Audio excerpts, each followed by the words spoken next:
This episode brought to you by How to Write Manga, your complete guide to the secrets of Japanese comic book storytelling. Available wherever fine ebooks are sold.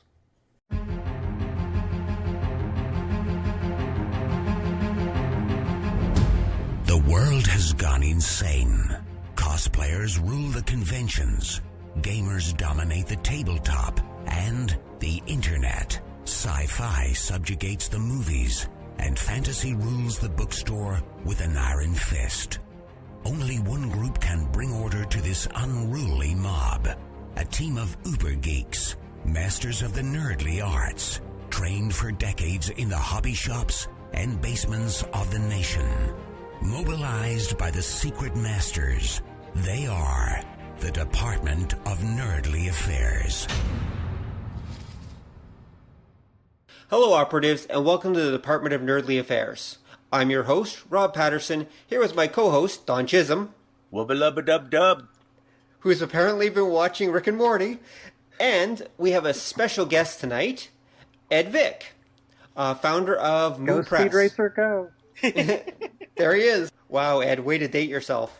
All right, so tonight we're going to be talking about MU Press, which was an underground comics press, I believe. Was it underground or small press, Ed? Let's call it independent. We'll go with independent. Okay, it was an independent comics company during the 1980s, which I believe was founded by our guest tonight. And first, I think we better talk a little bit or learn a little bit about Ed himself. So, Ed, why don't you tell us about yourself? Well, first thing is, I'm 57, so I remember things like the original Kimba and Speed Racer and grew up with them. Mm-hmm. I grew up in Texas and California and London. London, England, or London, Ontario, London, where I'm from? London, England. Okay, we have to be specific about this. Yeah, my father ran a couple of the old pirate radio stations that were offshore outside England. Really? Did that pay well? It did, as long as it lasted, but the pirates got legislated out of existence after a couple of years. Well, they were pirates after all.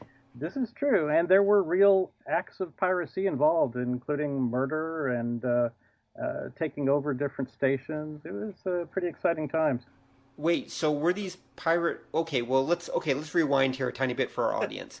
So why were there pirate radio stations floating off the shore of England back in the 1960s? Commercial radio was not legal, not used at all, in England and in Europe prior to about 1964, right. When Ronan O'Reilly started Radio Caroline. Mm-hmm. He started it on a ship outside the 3-mile limit of England. Mm-hmm. And broadcast commercials, hugely successful, followed up by many other stations. There were probably 30, 40 of them at least, including the two that my father ran, Swinging Radio England and Britain Radio. Really? And they took advertising from English commercial ventures and made a whole lot of money for a while. Being outside the 3-mile limit, there was nothing really anybody could do about them. They had to change on the Radio England. They had to change the frequency they were broadcasting at because they were interfering with some kind of government broadcast in Italy. So they had a really, really powerful radio. Wow. Antenna transmitter. So.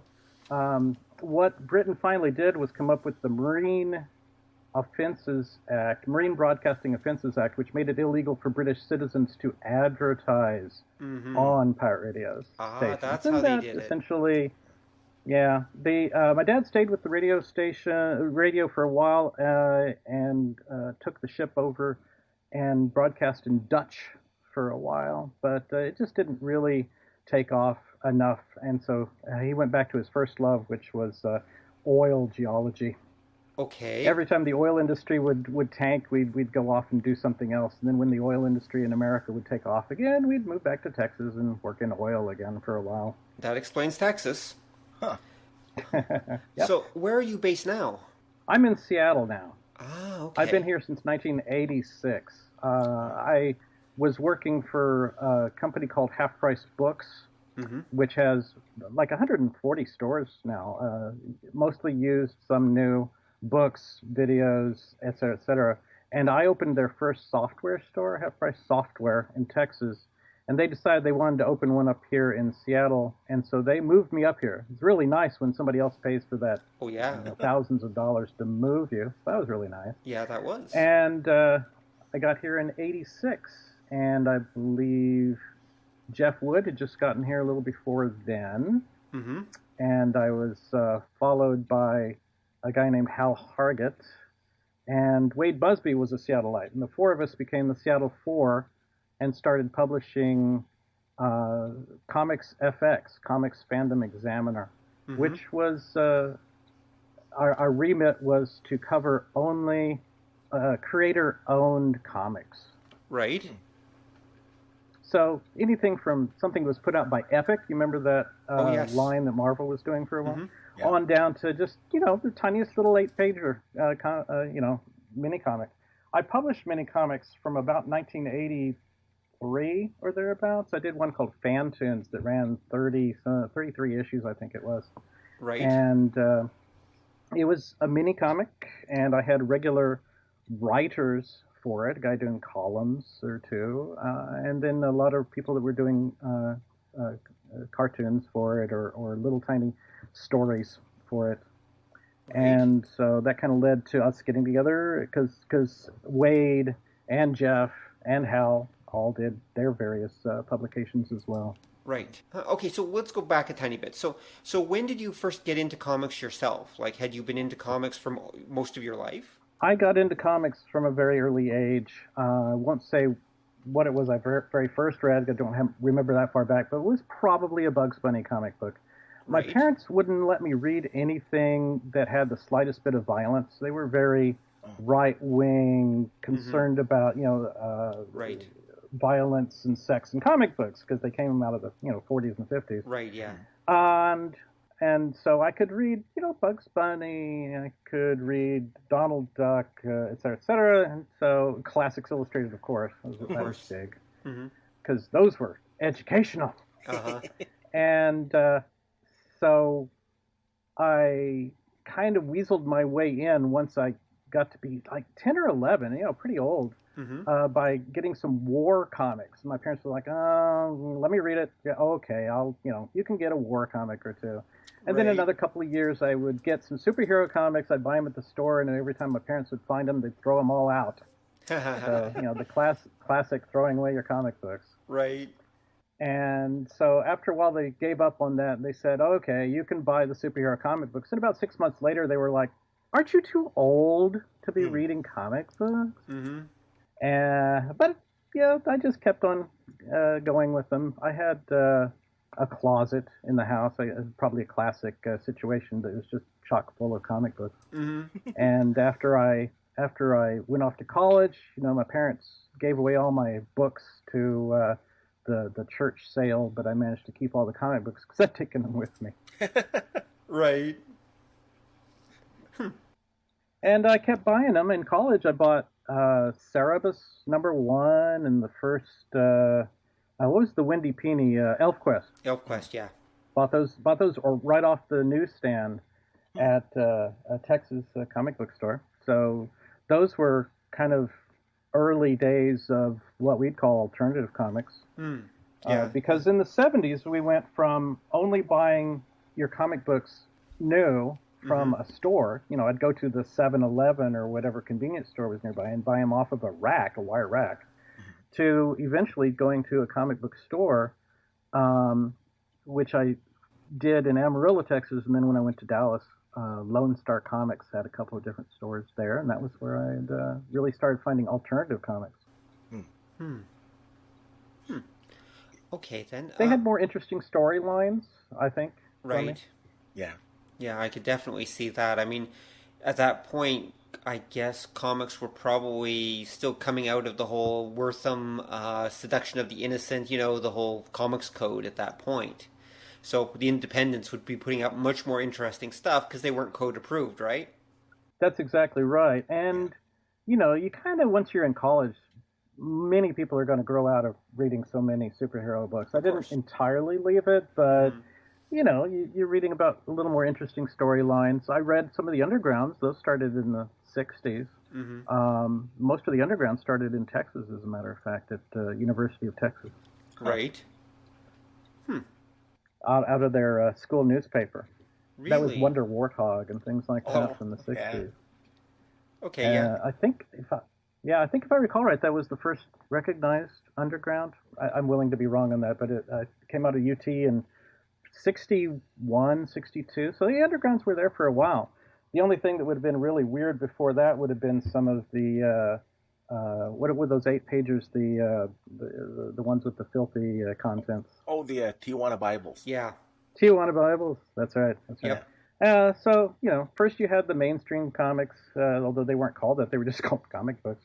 Right. And then the undergrounds, and then the alternatives, and then once I started publishing, I really only started publishing in '89 of actual comic books. They're black and white interiors and the color covers, and we kind of were called small press comics, I guess, to an extent then, or independent, one or the other.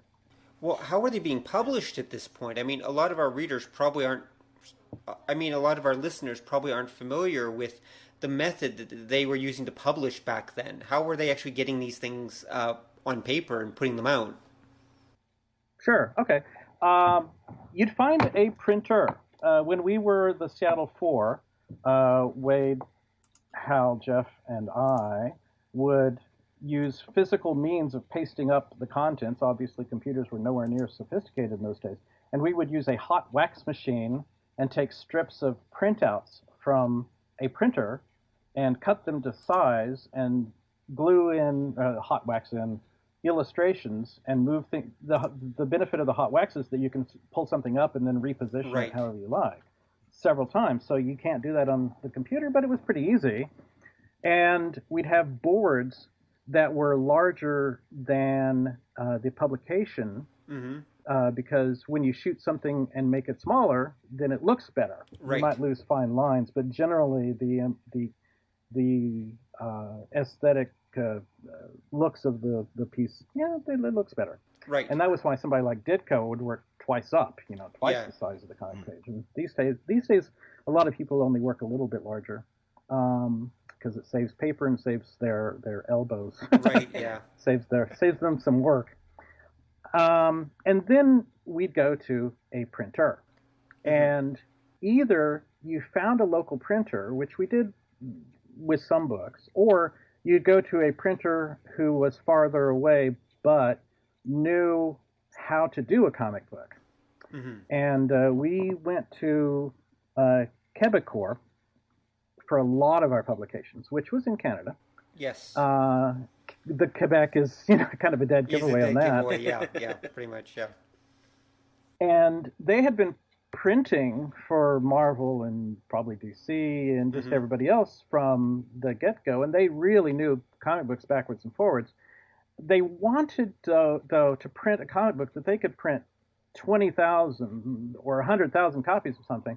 And when we're doing our 4,000, 5,000 copy print runs, they're like, I don't know if I really want to do that. Can we make money off of it? Because the value is in just being able to set those huge printers and let them run for an hour to print up however many comics. If you put one of ours with 4,000 copies on it, they're running their machine for 2 minutes and they're done. Yeah.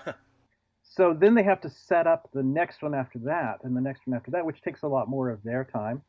So for a lot of our books, we went to Brenner Printing in Texas, who we helped figure out how to make their printer do the job that needed to be done. So that them being much smaller, they were happy and hungry to have the jobs from us. I bet. Yeah. Okay. So and they printed for Antarctic Press and some other publishers too. That's why the name would be familiar, because I would remember them from Antarctic Press. Yeah. Okay. Yeah. That would be right. Yep. Okay. Okay. So when you first dealt with them, that was as part of producing Comics FX magazine? No, Comics Effects, we went over to a very small newspaper printer that was here in Seattle. Well, not Seattle proper, but nearby. And since they knew newspapers, we were publishing something that was a tabloid size. Right. So you'd have to unfold it a couple of times to get it to the full size. And we just happened to like that, although for the last 3 issues, we did it as an 8.5 by 11 magazine, because then we could go to, somebody like Brenner, and they knew how to print that. Right. Whereas someone who's a tabloid publisher prints on newsprint, 20 years later, this paper is just crumbling, but when you're doing news, who cares? Right, yeah. Yeah, it's true. With a comic book, you'd like to have a 70-year-old comic book like the Superman number 62 that I'm looking at right here. You want it to look good, and they printed it on paper that was not all that great, which is why so many of them fall apart. Right. So, and then with alternative comics, you tended to print or tried to print on a little better paper, and so it stays more white for longer periods of time. So did you think that these alternative comics would actually last longer? I mean, well, obviously longer than tabloids, but was the intent to actually produce something that would last? Oh, absolutely. With a comic book, the value is in A, the enjoyment of it, of course. And B, collecting a run of them and being able to see kind of an overview of what a storyline is, where it's going and where it's come from. Right. And then some hopefully intrinsic value of having a Superman number whatever. Right. Yeah. Right. Of course. And then it depends. It's worth whatever someone else is willing to pay for it. Right. And most of mine, just like the most alternative comics, are not worth anything. Golden Age comics are almost any of them are worth something because the vast majority of them were thrown out. Yeah. Once you got into the Silver Age, a higher percentage of them were kept. Once you got into the comic book stores, a huge number of them were kept because then the stores themselves would keep all the overages that they happen to have. And sometimes, especially early on, if it was a Spider-Man, they might sell 50 copies to their customers, and they might have another 30 copies that they just put back aside. They don't do that anymore because they want to, run lean. Yeah. But in those days, that's why a lot of them are not worth all that much once you get into the 70s and 80s. Yeah. Oh, okay, that makes sense. And then, so many alternative comics were really crappy because the cost of entry was pretty low. You either pay for the artwork or you don't. Then you pay for it to get printed, and you have to do the distribution, which involves shipping costs and the like, or fulfillment if you're doing direct mailings to people for mail orders. And that just doesn't cost a whole lot. You might put it on a charge card and you might wind up with, $10,000 in debt. But you think of a comic book company that spends $1 million a month probably on publishing their stuff. Right. And that's just not huge amounts. So, Joe college student can take a really crappy piece of art and story and put it out and have it in Diamond's distribution, in their catalog right alongside anybody else's. So something really horrible like Reagan's Raiders, which was an actual independent comic book. One of the Solson ones. Yeah, absolutely. Was right out there alongside much better work. And you were asking, what were my hopes for it? I was hoping that I'd be a comic book publisher the rest of my life and make a living at it, but that didn't turn out to be the case because the bottom dropped out. Yeah.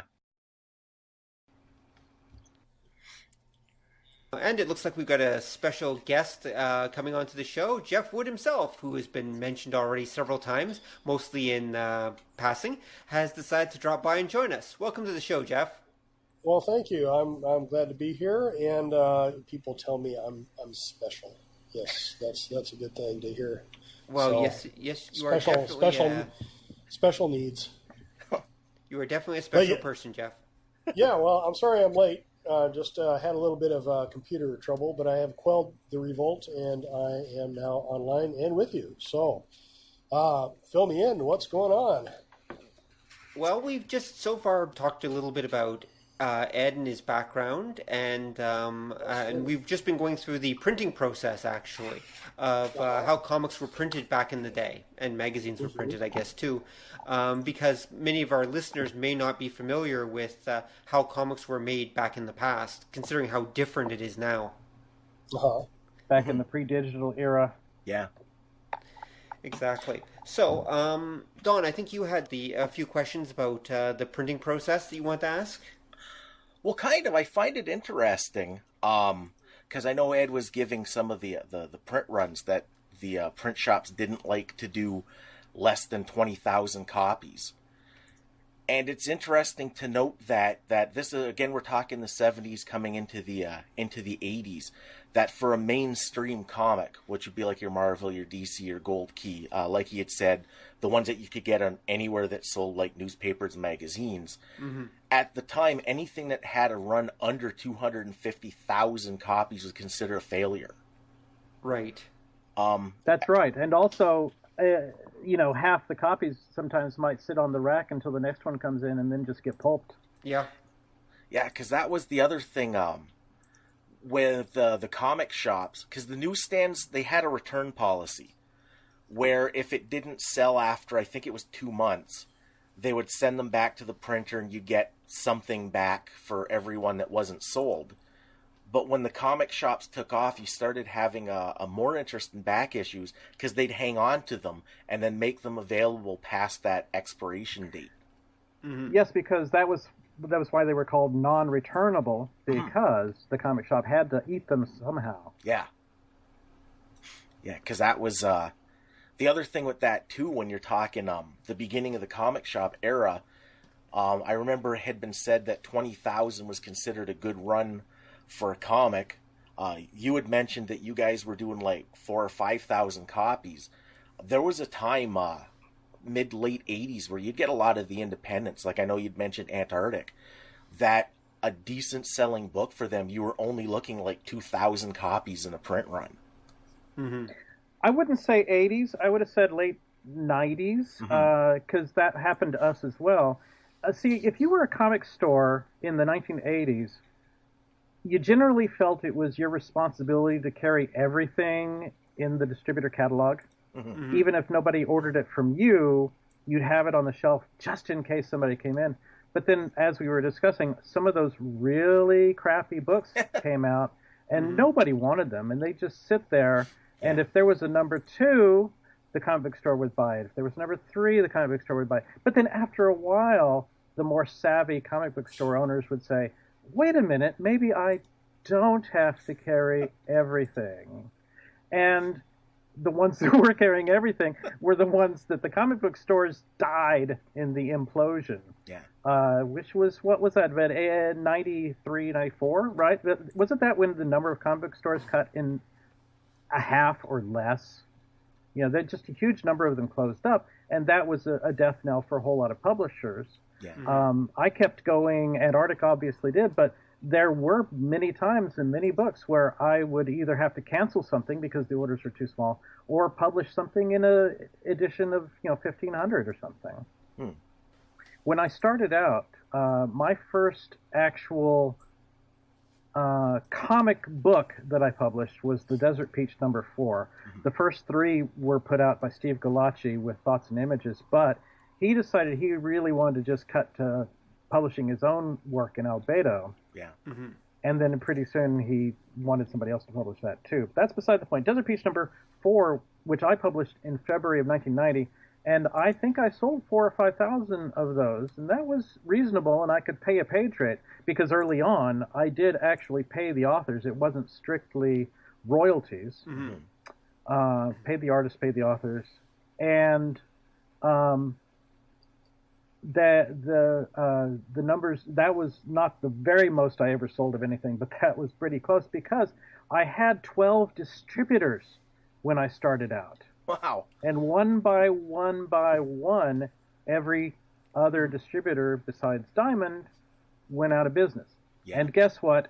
Every one of those distributors went out of business owing me money, owing 100 other publishers money, and that made those publishers go out of business, and it hurt me too. So lower sales, distributors, having problems paying. The one distributor, the last one to die, I think, if I remember, I was Capital City, and they, God bless them, they paid me what they owed. Well, okay. Again, but every other one, let's go. That was the way it worked. What was the time frame for that, Ed? About when did all that implode? I don't know exactly when Capital City died, but they were the last one, and I would put it at the latter third of the 90s. So from a dozen distributors in 89, 90, you lose one or two of them every year for a while there. Mm-hmm. As like I say, the number of comic book stores that were buying everything went down and down. And then Diamond, of course, sounded the death knell by going exclusive with several publishers, where the other distributors couldn't carry. Was it Dark Horse, Image, whatever it was, Right, yeah. And then eventually DC and Marvel, Right, so they all went. Now we've got one distributor, so it's a monopsony. You have one source for your comic books, really, pretty much. Yeah. Instead of a monopoly. Right. Well, okay, let's go back a little bit. So Ed, why don't you tell us about MU Press? Like, what made you decide to suddenly become a comic book publisher? Sure.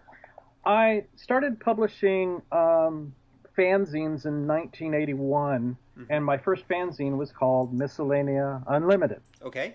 And one of the traditions in fanzines is to kind of keep track of how many things you've published. So Miscellanea Unlimited number 1 was MooPubs number 1, and then Miscellanea Unlimited number 2 was MooPubs number 2, and on and on. So that when Comics FX came along, I didn't use the MooPubs on those because we were publishing them as the Seattle 4. Right. But eventually, Moo took... I decided I was going to publish alternative comics. I think a lot of that was because of Steve Gallacci deciding no longer to publish The Desert Peach.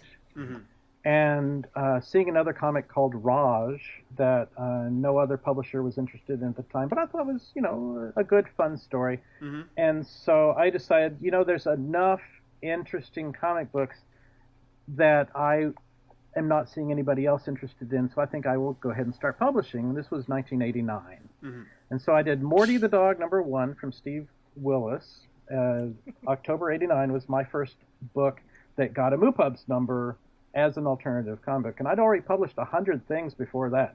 Issues of Fantoons and whatever else. Whole lot of 8-page mini comics, because I did fun little artistic experiments, like taking type from newspapers and just kind of, inking it and sticking it on pages and doing a mini comic of that. Right. It was a Texas fan artist named Brad W. Foster that got me interested in doing various experimental, fun mini comics at that time.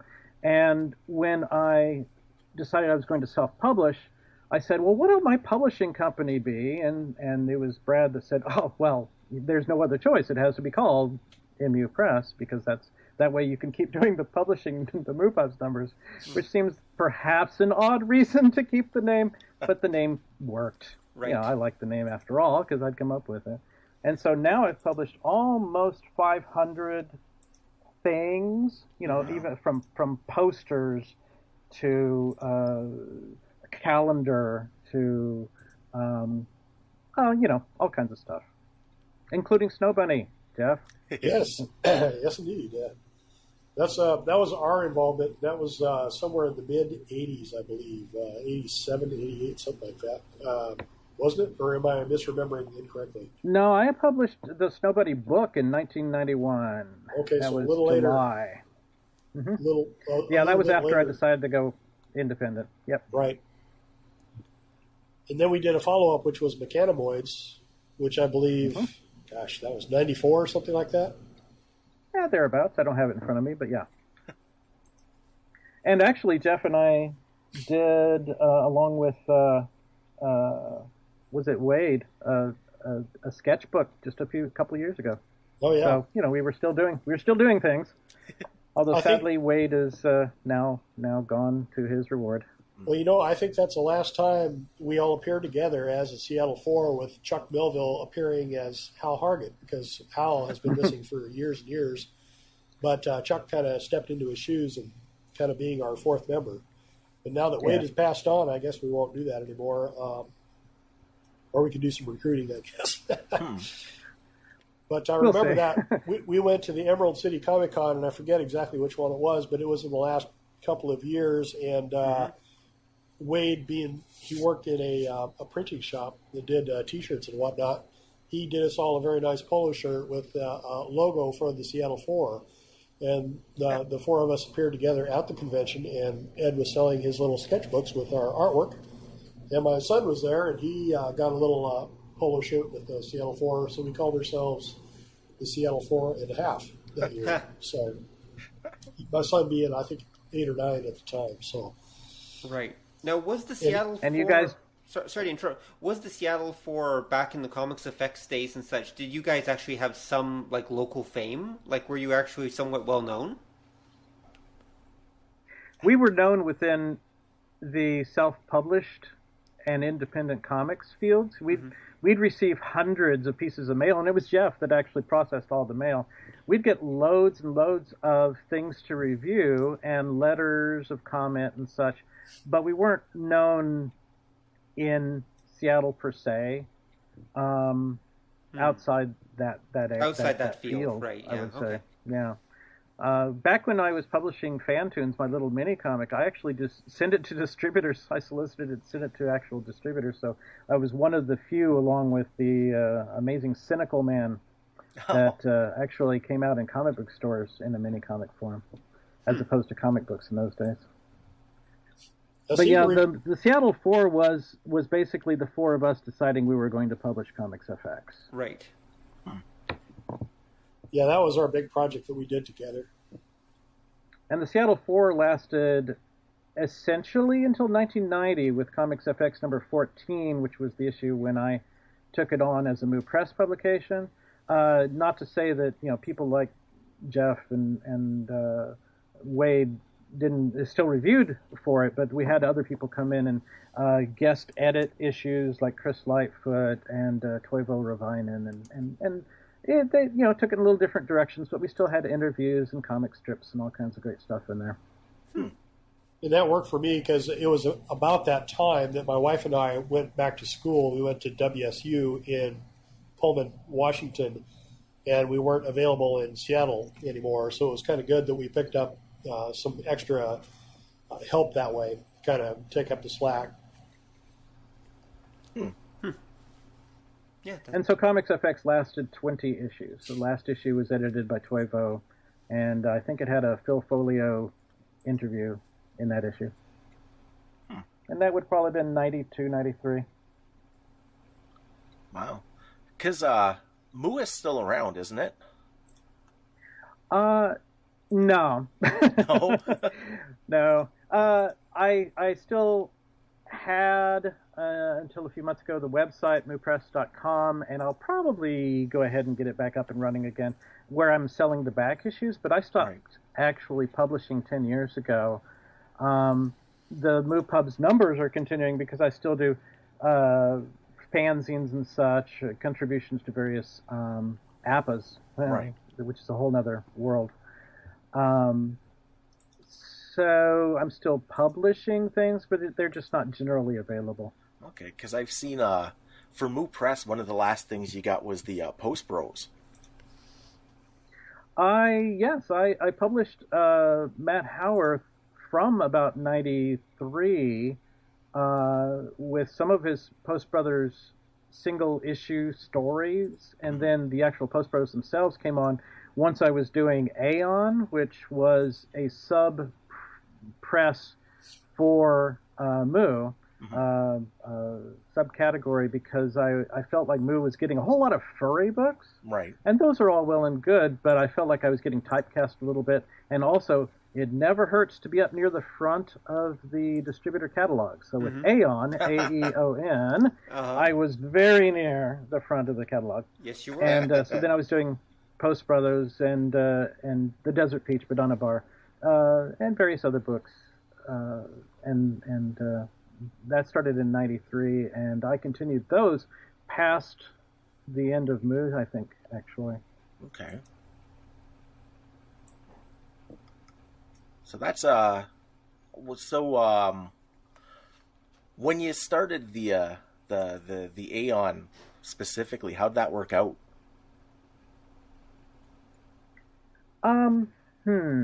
When any new comic book publisher starts up, it's kind of a time of excitement, right? Because then you've got notice and people have things they can talk about. And I think a lot of it is the same with a new imprint, is that, it's news. Yeah. Something is happening. And the early issues sold pretty well.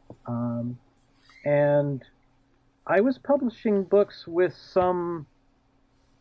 had some kind of notice out there. People knew who the Desert Peach were because of Donna Barr. They knew who the Post Brothers were because Matt had been publishing them with Ripoff Press for a decade before I took it over. Yeah. And he had a really big following amongst music fans because he was doing a lot of cassette covers in those days, especially for some of the German imports and such. So those books sold better than many others might. Right. Yeah, because I remember that was Aeon came out just before the big '90s collapse started, and I remember because the first Aeon book was '93, June '93, and then it would be probably, I want to say, around '95 is when everything started imploding. But after that, like, Aeon still had a whole pile of like titles coming out. I very often published 2 or 3 things every month. Yeah.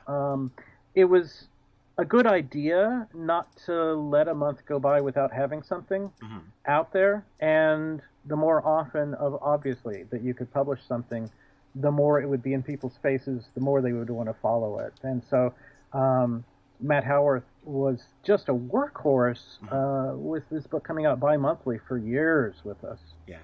And God, I really appreciated that.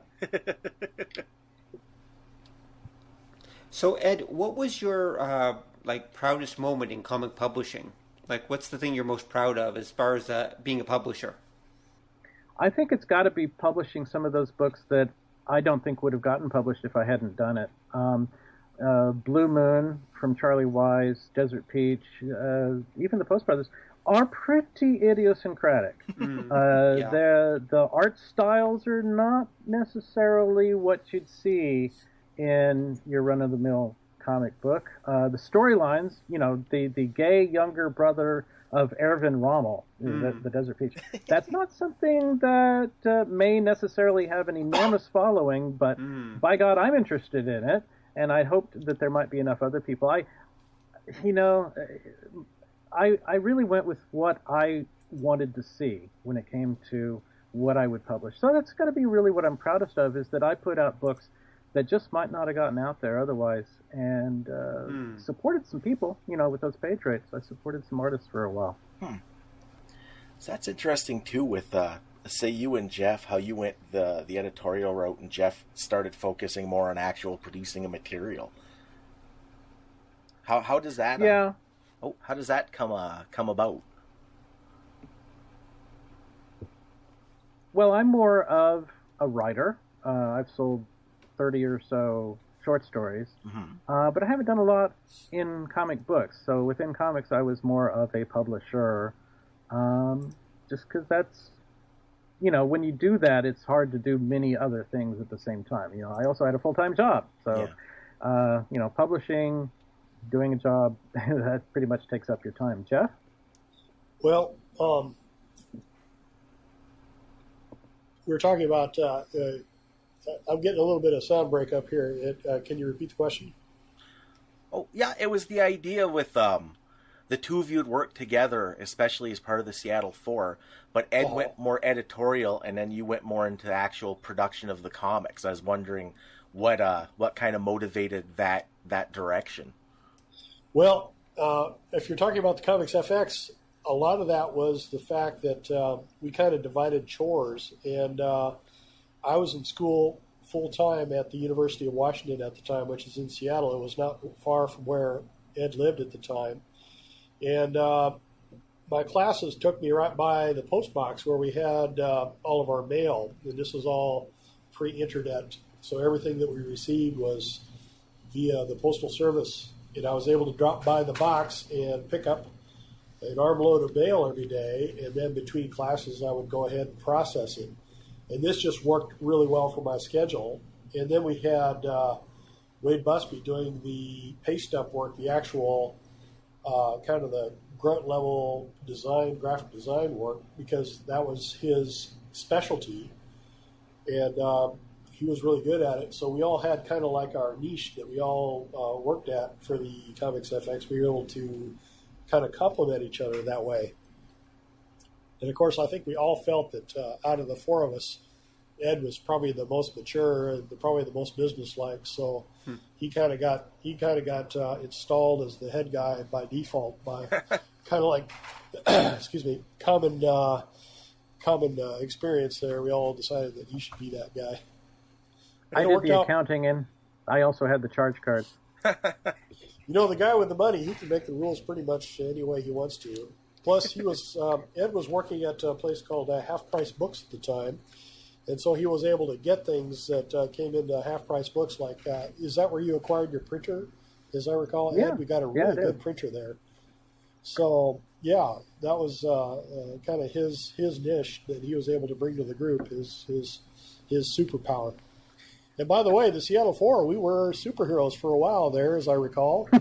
Ed, don't you recall that Lightfoot, Chris Lightfoot, was doing a Seattle Four strip that was in the Comics FX, in which the four of us... Yeah, we had about 20 comic strips inside the every issue. Yes, and they were big. They were large size, but Chris thought it would be funny if the Seattle Four publishers were also superheroes. And we had this one weakness, and we fought against this one supervillain who his only power was to make this screeching sound, and it turned out to be very effective against the Seattle Four because we all wore glasses, and it was such a high pitched shriek, and all our glasses broke, and we were now blinded, and the supervillain was victorious and whatnot. So. I remember that. That stands out in my mind. I have forgotten that one.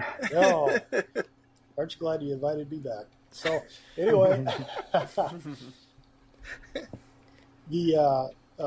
lot of the other strips, people remember those. Like years after the fact, we had one called Nora and the Grenadian, and that was about like this medieval girl, barbarian girl, and she had a dragon that she rode.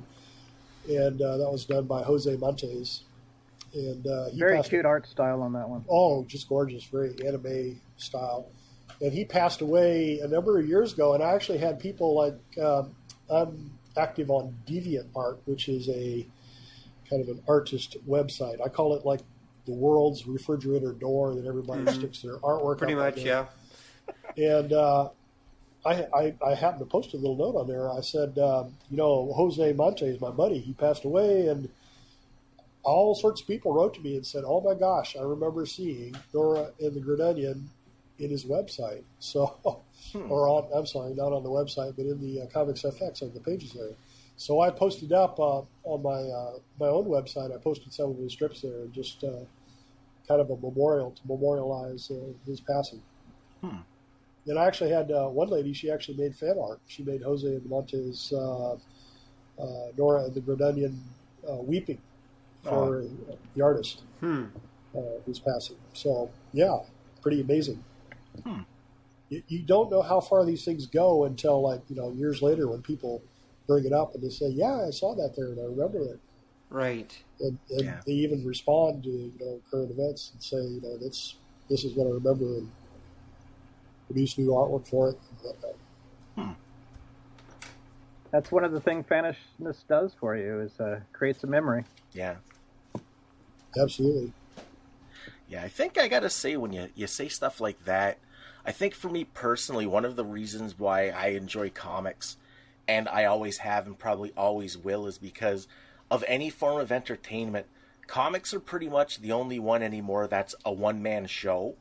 And That's because true. of that, and you get like a less distilled notion, and I find that a lot of the comics that I like, they're more memorable, they might be weirder, the stories are more surprising, and it's because it's not being filtered through a team, and it's not being filtered through editorial, and it's not being filtered through marketing or any of that. That's true. Most of them, the ones we like anyway. Yeah. Yeah, because even the like when you look at the bigger studios, which is kind of funny going back to our talk before, because for comic fans, especially like older ones in North America, you think your Marvels and your DCs. And I think nowadays, even then, there's still there's kind of a loosening up of the overall corporate idea, because number one, the old ideas aren't selling anymore, and two, when you got to the 90s and into the 2000s, there was the big deal about creator owned and creative freedom, and a lot of the guys working there now will come and go. Like, they'll leave Marvel and do their own project because you don't need that big publisher anymore. What you trade off is monetary security when you do that, and I think a lot of younger guys are more willing to do that, or the bigger names are more willing to do that. That was how you got Image, was that all of those names were big enough that they felt like they could sell their comic books in sufficient numbers. You got somebody with a family, they may think twice about leaving a Marvel or a DC. Yeah. I don't know if it's as big as it was, because I know going back to numbers, nowadays, like, say, a Marvel comic, the print runs are usually around 80,000 copies anymore, I think. So it's again that it's not as all-pervasive as it used to be, and I think you're seeing a lot more people, especially the last 5 years, that are doing what would be considered self-publishing, but they're doing it more online and more print-on-demand. So you're seeing more, I'd say, slick, professional, top-tier stuff that some dude is just putting out on his own.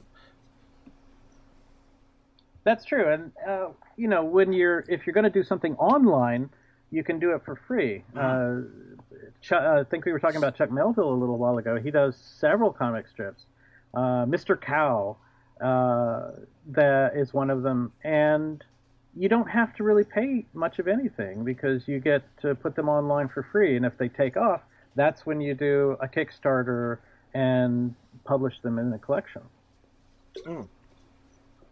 When you know that you're going to be able to have the money to put out something that's going to be a really nice looking book. Yeah. When I was talking about the pulp that things were printed on that turned yellow and was, falling apart in the old days, nowadays, you can make sure going in that you've got enough money to print something that's going to look really beautiful. Yeah. And last for a long time, hardbacks and such. Yeah. No, the question is that good or bad? Because just like you had mentioned as well, the black and white glut, where in the 80s, one of the things that sort of killed off the independents was that anybody who had a couple of $1,000 and some gumption could print up their own book. And that ended up ultimately being bad because you had the market get flooded with a lot of stuff that shouldn't have been published. But nowadays, because there's little cost to the creator and no cost really to a lot of the fans online, like I say, is that good for the medium or bad for the medium? It's a matter of taste to a great extent. Mm-hmm. If you've got enough fans to pay for a Kickstarter printing of a book, and those books generally go to only the people that paid for it, they're getting what they want, and they knew that going in. Good point. I still get the Diamond previews every month because, again, there are a few things that I buy. And almost every month there's some new small publisher who started up and decided that this is how they're going to make their living by publishing their comic books. And, oh boy, some of them are not so great. Damning with faint praise. That's right, yeah. Well, they're just not awesome yet, Ed. They're just not awesome yet. Well, are there any standouts in the crowd, Ed? Anything you'd recommend as being particularly good or particularly bad? Oh man, putting me on the spot. I think I've been around long enough that I skip past a lot of the ones that don't look very good. So, that's something that is just not really going to take up any brain cells. The things I'm buying more often than not are going to be people whose work I know. Usagi, Yojimbo, I'll buy anything that Stan Sakai puts out. Astro City, I pick up, very good book. But by and large, don't ask me that much about current comic books, I'm afraid. Yeah, you're no longer with half-price books, as I recall, so you probably don't see as many of those coming through your shop like you used to. Not so much. I'm actually working for a bookstore again. I'm working for the University Bookstore in Seattle, which is allied with the University of Washington. And the only comic book that we got in recently was the first issue of Black Panther, and that was because it was written by Ta-Nehisi Coates. Really? Who is a very big name in African-American writing. Yes, he is. Yeah. And so the fact that he was writing a comic book was actually big news. And evidently he wrote a really good book. I haven't read it, but evidently it was really good.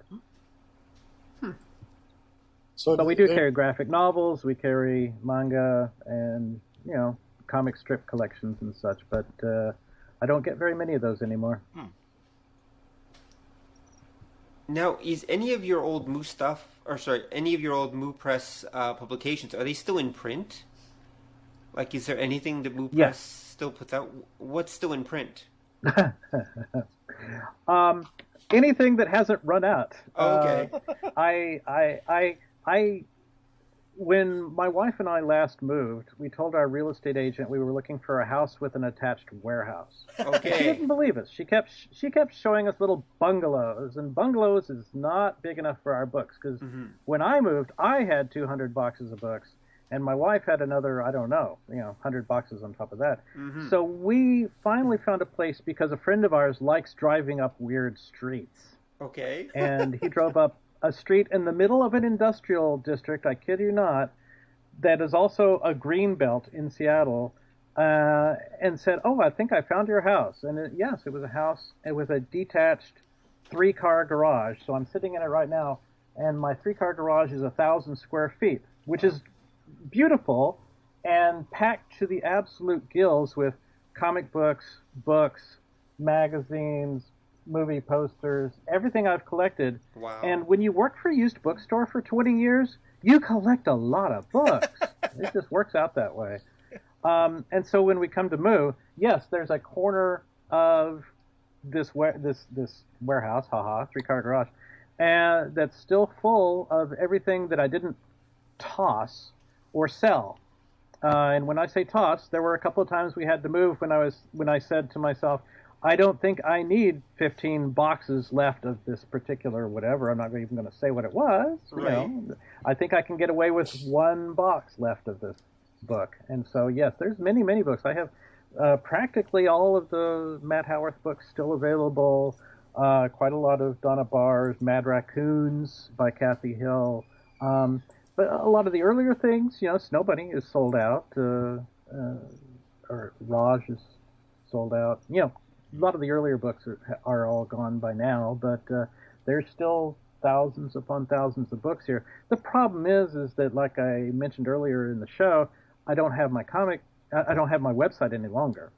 I'm going to get it back up, but people were buying things a few times a year from me. It was not really making big bucks. The way I make more money than that is going to sell at conventions. And Right. Jeff, I'm going to go to Rose City this year. I'm going to go to Rose City Comic Con in your hometown. Oh, yeah. Well, I'll hope to see you there. You know what the funny thing is? It used to be really easy to go to a comic book convention. You just show up at the door and give them a few bucks. They'd give you a badge. You'd walk in. And now, if you haven't bought your tickets about 6 months in advance, you're out of luck. Huh. And that's true for the Emerald City Comic Con in Seattle, and it's also becoming true for the Rose City Comic Con in Portland. And I went to the San Diego Con from 1982 on, and from 84 or so, I would have an Artist Alley table, and then when I started publishing MU, I'd take a dealer's space. Mm-hmm. And I tell you, that's really the best way to go to a convention, because then you've got a base of operations and you can make money instead of spending it all. If you have something to sell. Well, the funny thing is, I used to have a table in Artist Alley quite often in Emerald City Comic Con, and I kind of let that lapse for a couple of years, thinking I would pick it up again later. And quite frankly, you can't, because the show is sold out really the same day that they open it up for applicants. So they've actually instituted this year a lottery system when they have openings. Huh. You can submit your application, and they will randomly select a few to come in and fill those slots. So that's how popular the convention has become, and it's literally 2 or 3 times the size that it used to be, too. It's this gigantic, enormous convention, and it's very impressive. But I used to go. I'd take my son with me. We'd hang out in Artist Alley, and I'd take pictures of costumes, and the costumes are absolutely incredible. The work and the skill level you see there, and also you see everybody's favorite character. And sometimes a costume will pass by, and you'll go like, "I know I've seen that character before, but I have no idea what it was." And you'll have to catch up to him and say, "Hey, great costume. Who are you?" You know, it's like. Yeah, I remember like one of those was like Archie's cousin from the comic book or something. Oh. She was The time travel. exactly. No, I don't know. I think it was just some random family member from like the centuries of publishing that Archie Andrews has been in now. Right. She appeared in some episode somewhere, and it was somebody's favorite character, and they came to the Comic Con all dressed up as his character. It was very obvious that they were wearing a costume, but it wasn't obvious at all who she was until I asked her. So then you see lots of Trekkies. I bet there's hardly any character who's too obscure to have been cosplayed at one time or another here. Well, I've actually seen a cosplay site online where people are challenging each other to see who they can come up with. It's a stumper. You know, it's like you wear this costume to a con and see if you can wear an actual costume representing a published character, but one that nobody will recognize. You know, or very few, very, very, very few. You know, kind of a specialized nature. Wow. But you see lots of Trekkies. You see lots of Stormtroopers. Mm-hmm. You see lots of gaming characters. And lots of Marvel and DC characters. A lot of Marvel and DC characters. Even things like R2 units. There's people, a whole R2 unit, community of people that do radio-controlled robots, you know, that run through the convention. And they're very professional. They look movie perfect. You know. It's pretty incredible. Yeah, a lot of the cosplayers bother me sometimes because they do stuff that's so perfect. And then you see, like, they do a big budget movie and it looks nothing like the character. You're like, how can this amateur could do something you people couldn't with $20 million? But that's just me. Well, and then there's the other end of the spectrum where you have people come in and they've dyed their underwear or something like that. There was 2 girls I saw, and they were Batman and Superman, and they had, like, artfully, like, safety pin clothing and stuff that was cut apart and reassembled. And they said, like, yeah, we made our costumes last night, you know. And actually, they looked pretty good, you know, just throwing stuff together. I took their picture. That's kind of one of my other hobbies is photography, actually. So I go to the conventions and do pictures. And I've been trying to get back into Emerald City, and I'm going to try to be down at Rose City there for you, and see if I can't kind of link up with you there for a few minutes at least. Of course, it won't be the same without Wade there, because Wade was always at the Rose City Con, and he was always at the Emerald City Con. He was really good about getting in there. And of course, I'm talking about Wade Busby, our other member of the Seattle Four. Yeah, because that's interesting. Who's the conventions take? I know the Emerald City one is a pretty big deal these days. It's huge. Yeah, like it's the response that a lot of people have for the Emerald City Con has been quite positive, because it really is focusing still on comic books.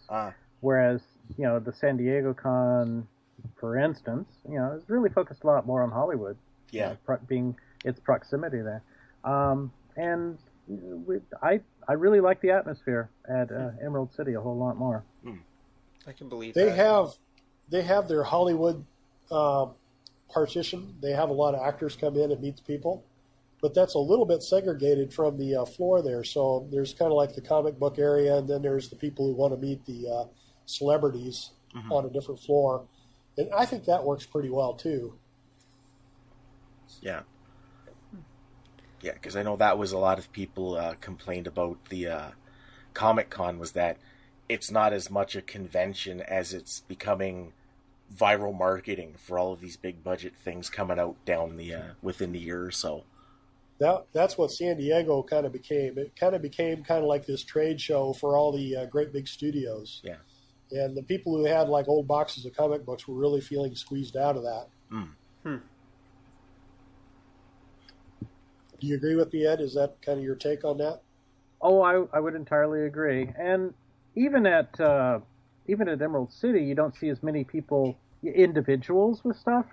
I like going and having old comics and magic cards and Disney pins and paperbacks and this, that, and the other thing. But most of the people there, you can tell that what they do is go pack up everything at the end of this convention and go to the next convention. That there's probably people out there that go to 50 conventions a year, different on every weekend, with their stock, and then they buy out other dealers at a convention to sell their stuff at the next one down the line.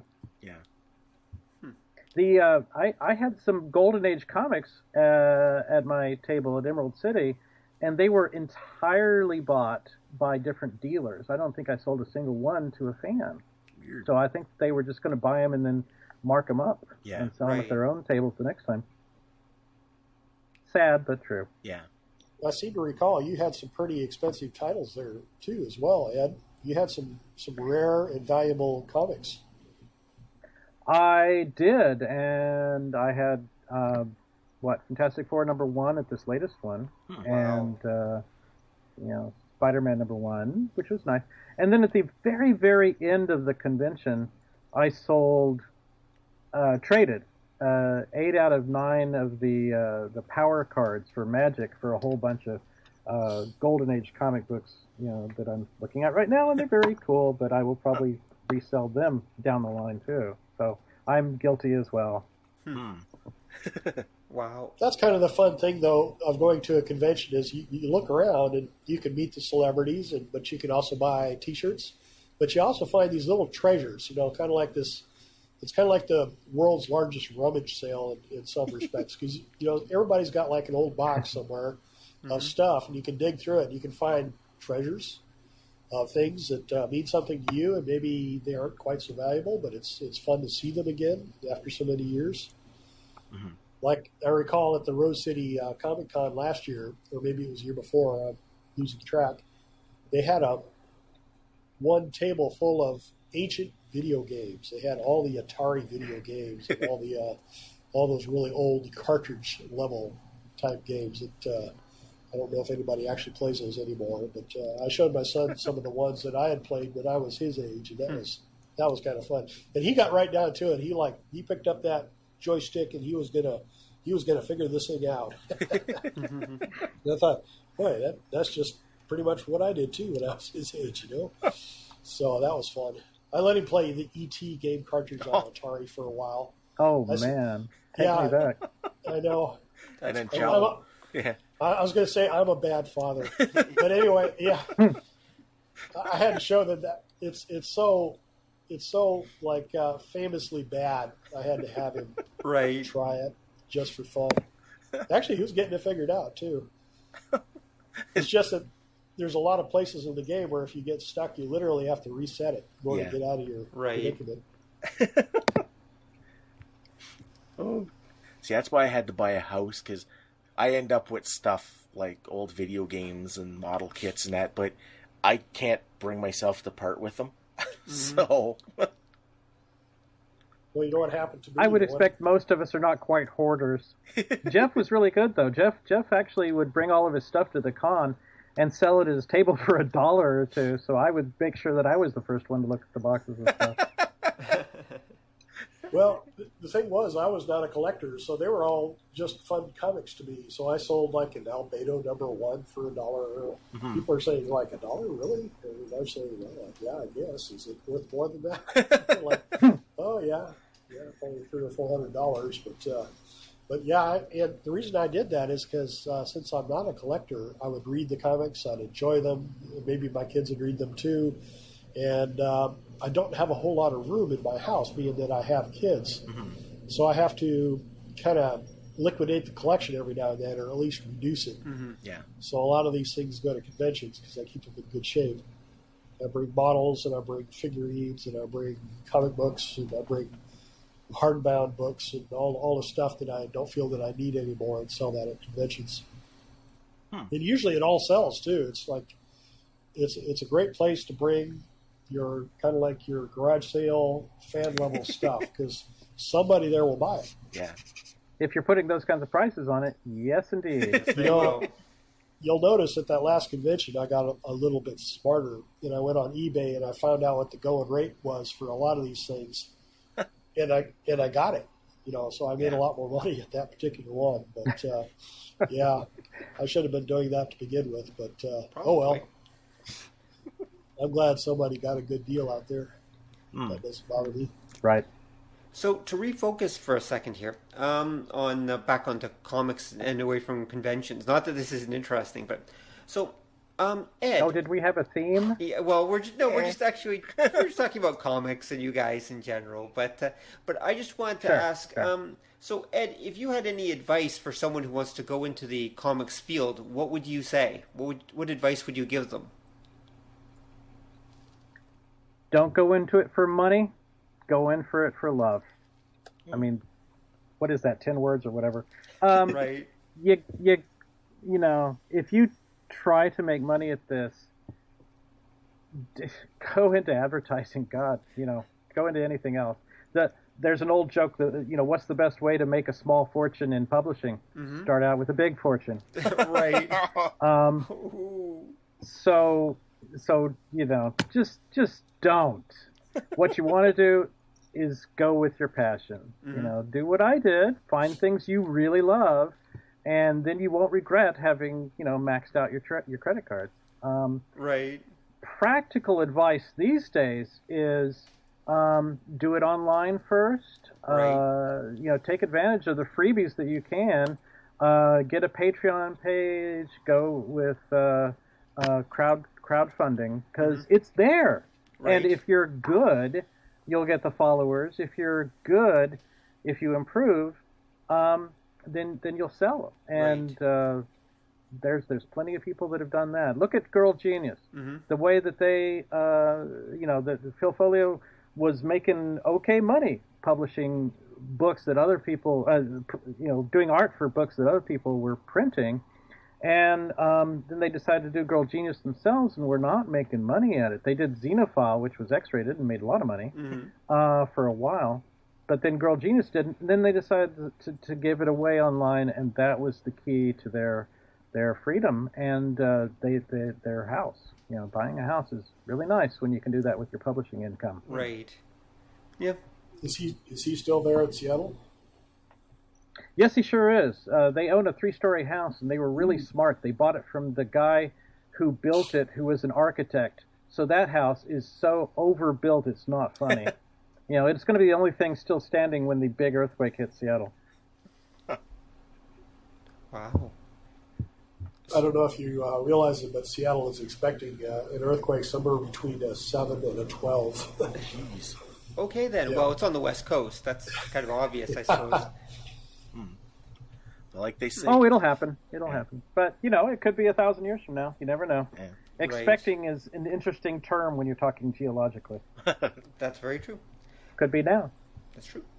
So, actually... So yeah, that's my advice, is do it for love. And if you find subject matter that other people are not covering, that might be a good piece of useful advice,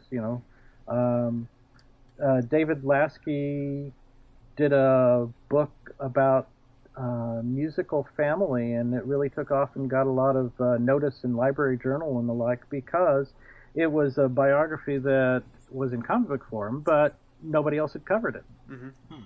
Right. So he did original research. That was a helpful thing. Yeah. Look for something that's not being covered by other people. Okay, makes sense. Mm-hmm. So how about you, Jeff? What would your advice to new creators be? Or people who want to go into the industry? I would suggest that you try to find something that kind of turns you on as far as a new creative property. I was just sitting here thinking about the Teenage Mutant Ninja Turtles again. Mm-hmm. Those were some guys that they sat around the table one night and they said, hey, let's make these turtles into ninjas. Turtles being some of the slowest animals, and then the ninjas being one of the fastest martial arts there is. Mm-hmm. And they were, of course, laughing and how silly it all was, and it turned out to be something that really worked out well for them. So I think you have to kind of follow your passion that way and find a way to kind of present it to other people, which doesn't cost a fortune, because I've seen so many publishers, they want to start with, they say, we're going to publish our number one book, and then with the proceeds from that, we're going to start publishing our second issue and our other issues. And I'm always telling them, I'm saying, you're not going to make that much money on your first issue, no matter how good it is. You've got to have kind of an offense in depth. Mm-hmm. You've got to figure out, 3 or 4 steps ahead and how you're going to be able to afford that. And then, of course, cheaper is better, and you can certainly do that online. Starting with something as easy as going to one of these free websites where you can post up your artwork. I know people that publish on DeviantArt, which is just free, and they they post up a web page, one page out of their comic book every other week or thereabouts, and they have a following there. Of course, they don't make any money because there's no way to, the advertising revenue goes to DeviantArt. But I suppose you could open up your own Patreon, and people will pay you for that. And you can also open up your own website and develop your own advertising revenue. And once you start getting feedback, you'll find out what works and what doesn't work, and you'll kind of gravitate toward the things your audience loves as well as yourself. You got to kind of, there's 2 markets there. You got to do what you love. Mm-hmm. You also got to keep your market happy too. Right. And find that kind of that happy, not a happy medium, but kind of that fine line where everything converges toward getting some kind of monetary financial success. Right. Well, that's the question, though. Do you really need to actually succeed financially to do comics? I mean, not really anymore, right? It can be just your hobby. Yeah. I know a lot of people that do it on a hobby level, and they do a really good job. And I follow several people like that, where they're not making much money on it. They probably won't, but I sure enjoy what they're doing.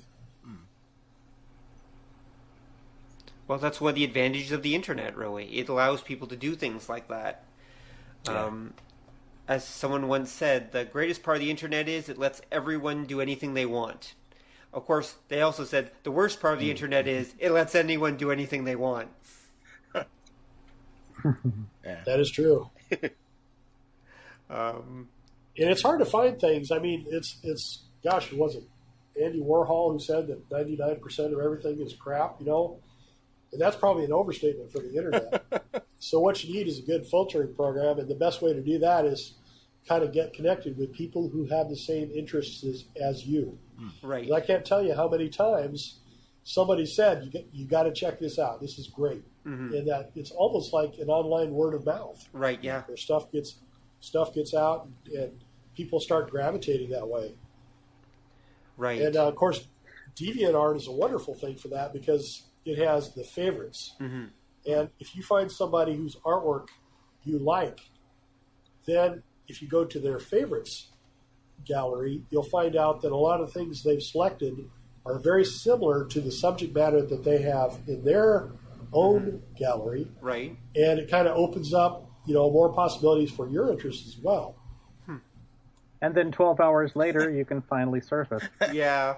I've done that. Same thing with YouTube. You can sit down to watch a YouTube video and at 11 o'clock and you watch for 15 minutes or a half hour and you look outside and it's 5 o'clock in the morning. Actually, I also want to ask Ed, so as a publisher, do you have any regrets? Like, do you have anything that you wish that you'd published or that, thing you wish you'd done differently?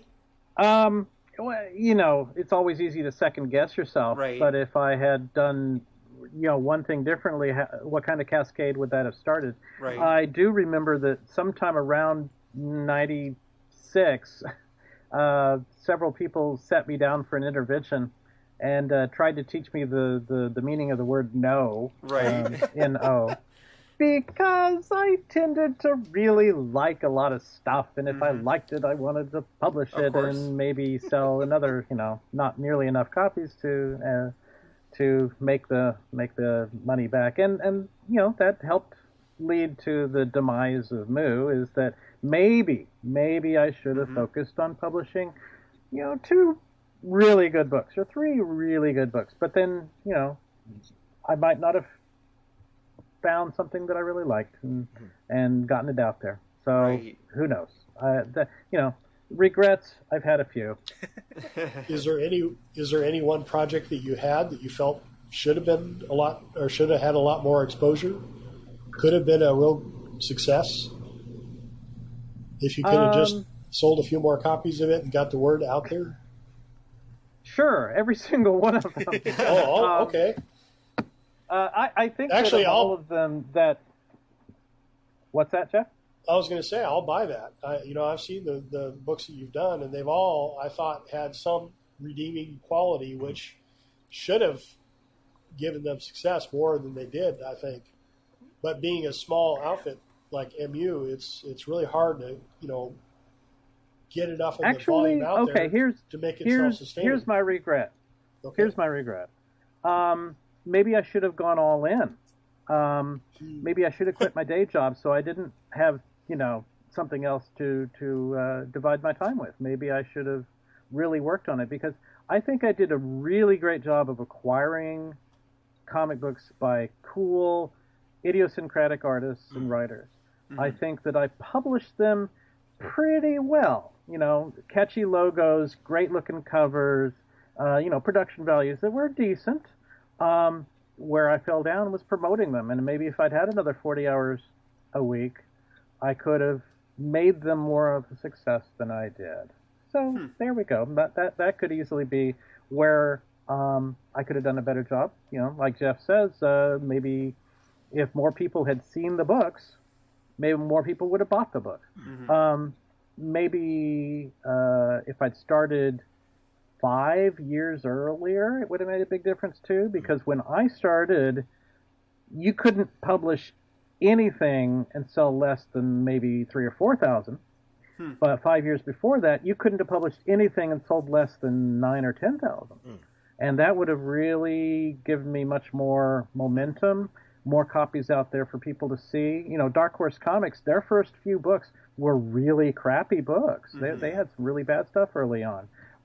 They grew out of it, but I bought every single one of the things that they put out because that was the kind of person I am. If it was something interesting, even if it was black and white and hardly had any distribution, I would still seek it out and buy it. Those are probably worth something now too, because Dark Horse, aren't they the number 3 publisher in the United States still? Yeah. Yep. They are up there. They still do Star Wars, and I think they have some other large properties as well. Yeah. Or did they sell that? No, they lost Star Wars because remember Marvel was owned by Disney now. So okay. Dark Horse did Star Wars like for a dog's age, but I think like last year Marvel got Star Wars back because of course Marvel and Disney Star Wars all the same now.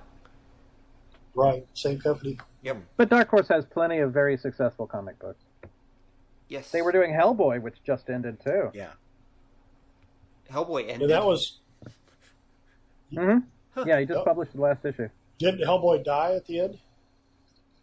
Oh, Hellboy's been dead for a while. He's been traipsing around in hell. Well, I mean, wasn't he? But wasn't also, he just, I haven't actually read the comic myself, but I seem to understand that he was destroyed in hell, or otherwise. he was in hell and he was having adventures and defending people just like he did up on Earth. But then there was a second Hellboy book with a BPRD where it was earlier stories of him. Mm. So when he was still back on Earth, but younger. And anyway, yeah, now he's moving on to other things. Huh. Yep. 20 Because years Hellboy later. is one. Yeah, Hellboy is one of those franchises that was successfully transitioned into the movies. Well- And actually done really well, at least the first movie. Yeah, they were. I think they were well translated, but unfortunately, they weren't as well received. Yeah, Ron Perlman really wants to do a third one, but it's probably not going to happen. Yeah, unfortunately. Yeah, because the first two were good movies. I did enjoy them. I agree. I'm surprised they were not well received because most of the people I talked to about them agreed that they were actually very enjoyable superhero movies. And that's a lot of superhero movies get very mixed reviews. Yeah. Yeah.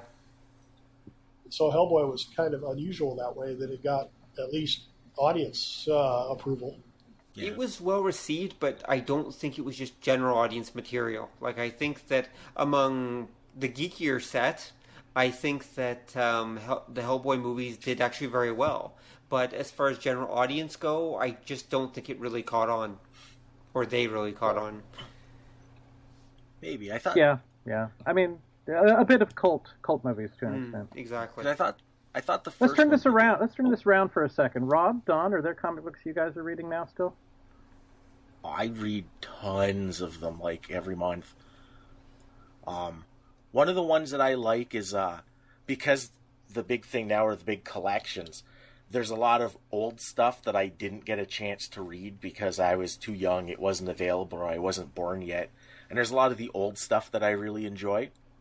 And there's a lot of Japanese stuff that's coming out now that I really enjoy.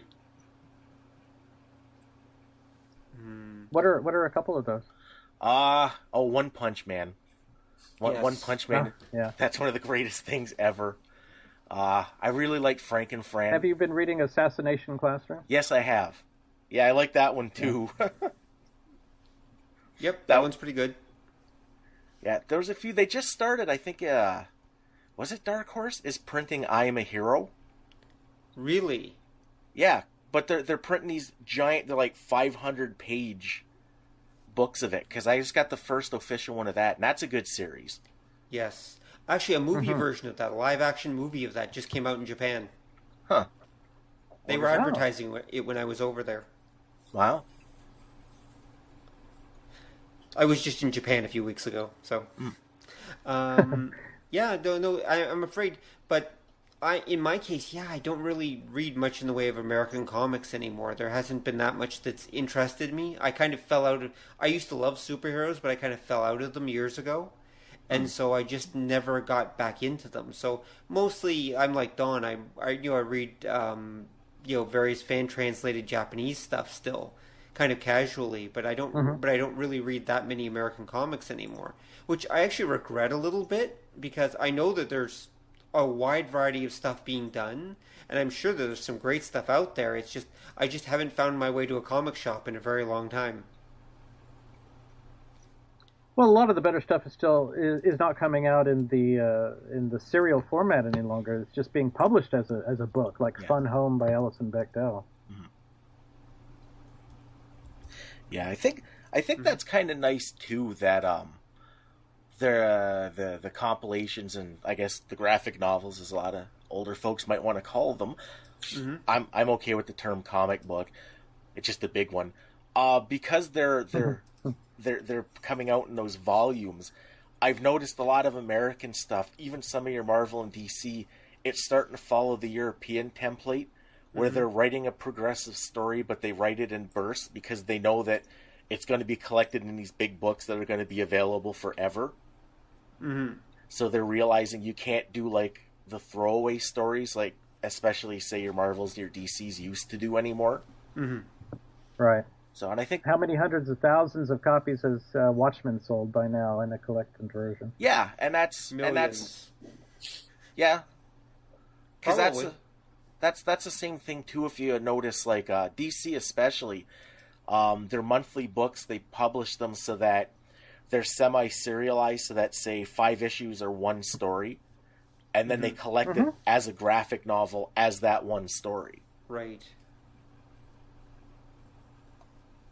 That's actually good. Because I work at a bookstore with a big graphic novel section, and you know, we don't sell the single issues except for Black Panther. We sell the collection. Yeah. Because you can make more money off of it with less rack space. Yeah. Anyway, actually, we should probably bring this on up to a close, I think. Okay. So, Ed and Jeff, I want to thank both of you for coming on the show. It's been fascinating to hear about the publishing industry and to hear your thoughts about comic books. You guys were both people with ringside seats for, you know, a little bit of comic book history, and so it's really great to hear your perspectives on things. Yeah. Well, thank you. Thanks for having us on. Yeah, I was happy to share. Yes, well, yeah, and you're both welcome to come back on anytime. If you have a rant or anything like that you'll get off your chest, just let us know, okay? I don't rant very often, but I'll let you know if I do. Somebody comes out with a particularly bad comic book or movie or something. If you're in the mood, okay. Awesome. Give it a burn. Okay, so on that note, I'm going to bring this meeting of the Department of Nerdly Affairs to a close. As I said, thank you to our guests. And Don, any final thoughts before we go? Oh, no, we got another good episode where we got a whole ton of material that I'm going to have to sit back and ruminate on for a little bit. Exactly. And I imagine our audience will as well. All right, on that note, tune in next time when we'll talk about more really cool stuff that you absolutely do not want to miss and is not the Star Wars Holiday Special. Oh, words, you got me again. Good night, folks. Go Speed Racer, go! Thanks for listening to the show. If you'd like to hear more or join the conversation, come visit us at obeythedna.com. You can also find us on iTunes or whatever fine podcast site forgot to lock their back door. So until next time, remember that to master the nerdly arts takes time, practice, and enough Coca-Cola to drop a rhino. See ya!